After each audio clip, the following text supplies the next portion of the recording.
Exposing the terror in the darkness, the night was still, almost unnaturally so. The silence was thick, wrapping around the small town like a suffocating blanket.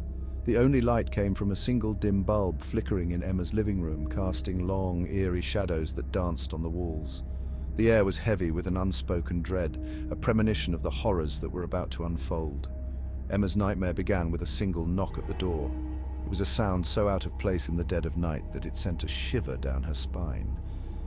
She had been sitting alone, trying to read a book by candlelight, the power having gone out hours earlier. The knock was soft, almost hesitant, but in the silence of the night it was deafening. The power was out. Leaving the small town cloaked in darkness, the streets were empty, devoid of any signs of life. The blackout had plunged the town into an abyss, and the usual comforting hum of electricity was replaced by an oppressive silence. Emma felt a growing sense of unease as she made her way to the door, the knock still echoing in her ears. Emma heard a knock at the door. She paused, her hand hovering over the doorknob. Her heart was pounding in her chest, each beat a reminder of her vulnerability. She pressed her ear against the door, straining to hear any sound that might indicate who was on the other side. But there was nothing, just the silence and the darkness. Peering through the peephole, she saw nothing. The doorstep was empty, shrouded in shadows. She felt a chill run down her spine. Who could be knocking at this hour? And why would they disappear so quickly? Her mind raced with possibilities, each more terrifying than the last. Curiosity got the best of her. She opened the door a crack and found an envelope addressed to her. The envelope was plain, unmarked except for her name scrawled in an unfamiliar hand. She hesitated for a moment, then picked it up, her fingers trembling. She closed the door quickly, locking it behind her. Inside, a photograph of her living room from an unknown angle. The photo was unsettling, capturing the room in a way she had never seen before. It was as if someone had been watching her, documenting her every move. She looked around the room, her eyes searching for any sign of an intruder. Alone in the house, her heart raced. She checked the doors and windows. Everything was locked tight. She felt a sense of relief, but it was fleeting. The photograph was proof that someone had been inside her home, and the thought made her skin crawl. She checked the doors and windows. Everything was locked tight. She double-checked each lock, her paranoia growing with each passing second. She couldn't shake the feeling that she was being watched, that someone was lurking in the shadows, waiting for the right moment to strike. Reaching for the phone to call the police, she heard faint, eerie laughter from the hallway. The sound was distant, almost as if it was coming from another world. It sent a jolt of fear through her, and she dropped the phone, her hands shaking uncontrollably. Mustering courage, she investigated but found only darkness. The hallway was empty, the laughter gone. She felt a sense of dread wash over her. Was her mind playing tricks on her, or was there something more sinister at play? Returning to the living room, a second photograph awaited.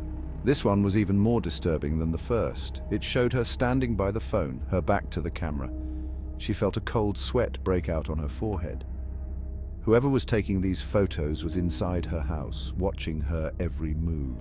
This one showed her back as she stood by the phone. Her breath quickened. She felt a sense of panic rising within her. She was no longer alone in her own home. Someone was there with her, hiding in the shadows, waiting for the right moment to strike. Her breath quickened. She felt a sense of panic rising within her. She was no longer alone in her own home. Someone was there with her, hiding in the shadows, waiting for the right moment to strike. Whoever was watching her was now inside the house.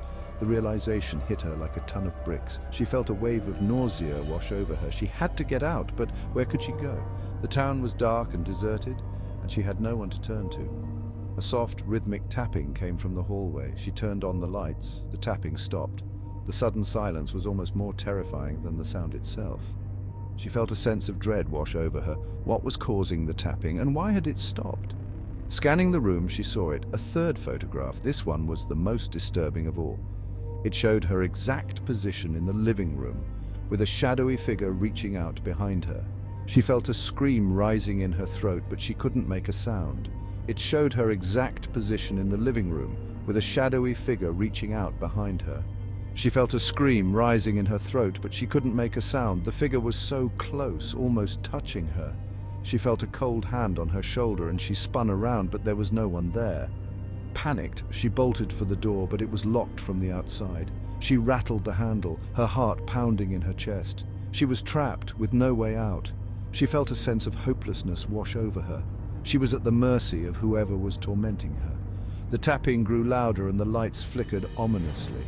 The room was plunged into darkness and she felt a sense of terror, like she had never known before. She was completely alone, with no one to help her. The tapping was getting closer, and she felt a cold sweat break out on her forehead. Emma realized the true horror. The photographs weren't just documenting her fear, they were guiding someone else's steps, getting closer with every click of the camera. She felt a sense of dread wash over her. She was being hunted, and there was no escape. The photographs were a map leading her tormentor straight to her. She felt a cold hand on her shoulder, and she knew that her nightmare was just beginning.